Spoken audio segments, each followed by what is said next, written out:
नमस्कार, मैं हूं प्रशांत भारद्वाज और आप देख रहे हैं न्यूज टू पोस्ट। प्रधानमंत्री नरेंद्र मोदी बीते 9 सालों में कई बार अपने भाषणों में एक राष्ट्र एक चुनाव का जिक्र कर चुके हैं। बीते महीने भी राज्यसभा में जब चर्चा चल रही थी तब उस दौरान प्रधानमंत्री ने एक देश एक चुनाव को समय की जरूरत बताया था। गाहे बगाहे कई बार इसके लिए चर्चा भी छिड़ती रही है। देश में one nation one tax, one nation one ration card, one nation one mobility card और one nation one gas grid जैसी अवधारणाओं पर बल देने वाली मोदी सरकार ने 18 से 22 सितंबर के बीच संसद का एक विशेष सत्र भी बुलाया है, जिसमें वन नेशन वन इलेक्शन पर बिल लाया जा सकता है। यानी कि एक देश एक चुनाव का जो कॉन्सेप्ट है वो अब अमली जामा पहनता हुआ दिखाई दे रहा है। इसके लिए बाकायदा एक कमेटी भी बनाई गई है, जिसके अध्यक्ष पूर्व राष्ट्रपति रामनाथ कोविंद होंगे। केंद्र की बनाई हुई ये कमेटी एक देश एक चुनाव के तमाम कानूनी पहलुओं पर गौर करेगी। इसके अलावा इसके लिए आम लोगों से राय लेने का काम भी ये कमेटी करेगी। लेकिन सवाल है कि आखिर ये सब संभव कैसे होगा?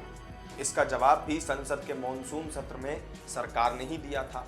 केंद्रीय कानून मंत्री अर्जुन राम मेघवाल ने संसद में बताया था कि 7 चुनाव कराने के लिए संविधान के अनुच्छेद 83, 85, 172, 174 और 356 में संशोधन करना पड़ेगा। अनुच्छेद 83 जो कहता है कि लोकसभा का कार्यकाल 5 साल का होगा और 83 का ही क्लॉज 2 जो कहता है कि इस कार्यकाल को एक बार में 1 साल के लिए बढ़ाया जा सकता है।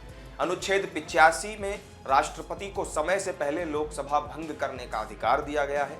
इसके अलावा अनुच्छेद 172 जिसमें राज्य की विधानसभा का कार्यकाल 5 साल का तय किया गया है।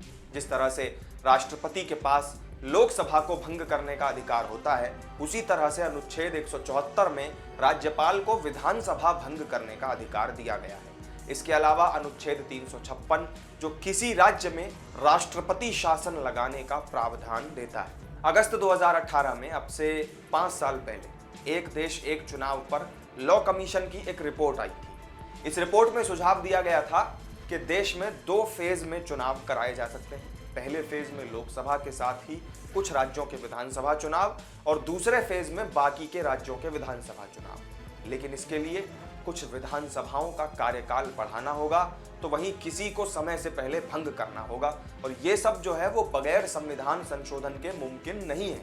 ऐसे में सरकार के पास पहला विकल्प तो ये है कि कुछ राज्यों के चुनाव लोकसभा चुनाव के साथ ही होते हैं।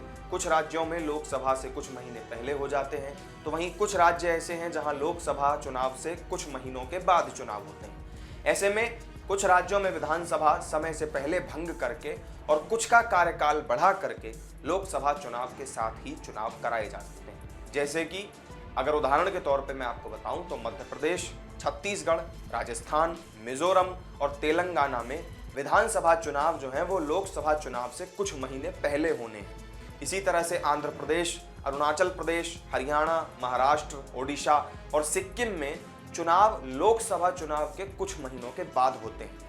ऐसे में जिन राज्यों में पहले चुनाव होने हैं उनका कार्यकाल बढ़ाया जाए, और जहां बाद में चुनाव होने वाले हैं वहां पर समय से पहले विधानसभा को भंग कर दिया जाए। तो फिर अप्रैल से मई में लोकसभा चुनाव के साथ ही इन राज्यों में भी विधानसभा चुनाव हो सकते हैं। तो पहला विकल्प ये था। दूसरा विकल्प ये है कि कई राज्यों में विधानसभा चुनाव जो है वो लोकसभा चुनाव के 2 साल बाद खत्म होते हैं। ऐसे में 2 फेज में चुनाव कराए जा सकते हैं।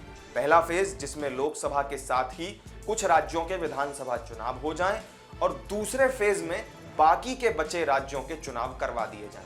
अगर ऐसा होता है तो 5 साल में 2 बार ही विधानसभा चुनाव होंगे। जैसे कि असम हुआ, बिहार है, गोवा, गुजरात, हिमाचल प्रदेश, झारखंड, कर्नाटक, केरल, मणिपुर, मेघालय, नागालैंड, दिल्ली, पुडुचेरी, पंजाब, तमिलनाडु, त्रिपुरा, उत्तर प्रदेश, उत्तराखंड और पश्चिम बंगाल, इन सभी राज्यों में होने वाले विधानसभा चुनाव और लोकसभा चुनाव में 1 से 2 साल का ही अंतर है। ऐसे में इन राज्यों में दूसरे फेज में चुनाव कराए जा सकते हैं। इसके अलावा तीसरा विकल्प है कि लॉ कमीशन ने अपनी रिपोर्ट में जो सुझाव दिया था कि अगर एक साथ चुनाव नहीं कराए जा सकते तो फिर 1 साल में होने वाले सभी चुनाव साथ में ही करा दिए जाएं। इससे साल में बार बार होने वाले चुनावों से बचा जा सकेगा। साथ चुनाव कराने पर भी 2 तरह की संवैधानिक दिक्कतें आ सकती हैं। पहली तो ये कि चुनाव में किसी एक पार्टी या फिर गठबंधन को बहुमत अगर नहीं मिला तो फिर क्या होगा। और दूसरी समस्या जो आएगी वो ये कि कार्यकाल पूरा किए बिना ही सरकार अगर समय से पहले गिर गई तो फिर से एक साथ एक चुनाव वाली स्थिति बिगड़ जाएगी। लेकिन लॉ कमीशन ने जो अपना रिपोर्ट दी थी उसमें इन दोनों समस्याओं को लेकर सुझाव भी दिए थे। पहली वाली दिक्कत यानी बहुमत न मिलने की स्थिति पर यह सुझाव है कि चुनाव के बाद राष्ट्रपति या फिर राज्यपाल सबसे बड़ी पार्टी या गठबंधन को सरकार बनाने के लिए निमंत्रण दें, न्योता दें। अगर फिर भी सरकार नहीं बन पाती है तो फिर मध्यावधि चुनाव कराए जाएं, लेकिन चुनाव के बाद वो सरकार तब तक के लिए ही बनेगी जितना उसका कार्यकाल बचा होगा।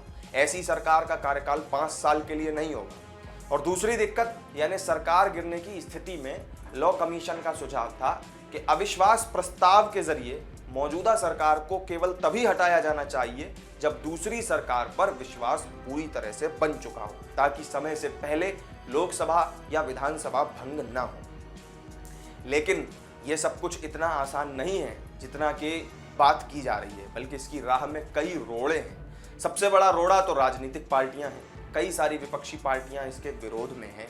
विरोध के पीछे तमाम तरह के तर्क भी दिए जाते हैं। मसलन 7 चुनाव होते हैं तो क्षेत्रीय मुद्दों की बजाय राष्ट्रीय मुद्दों को तरजीह मिल सकती है, या फिर इसका उल्टा हो सकता है। इससे राष्ट्रीय पार्टियां बढ़ेंगी और क्षेत्रीय पार्टियां खत्म हो जाएंगी।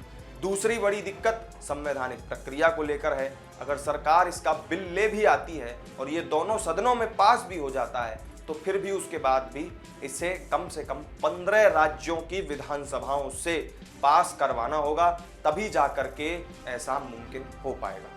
तो ये तमाम स्थितियां जान लेने के बाद एक देश एक चुनाव को आप देश के लिए कैसा मानते हैं, कमेंट करके हमें ज़रूर बताएं। वीडियो अच्छी लगी हो तो लाइक और शेयर कर दें और चैनल को सब्सक्राइब करना ना भूलें। फिर मिलेंगे किसी नई वीडियो में नई जानकारी के साथ। तब तक के लिए दीजिए इजाज़त। नमस्कार।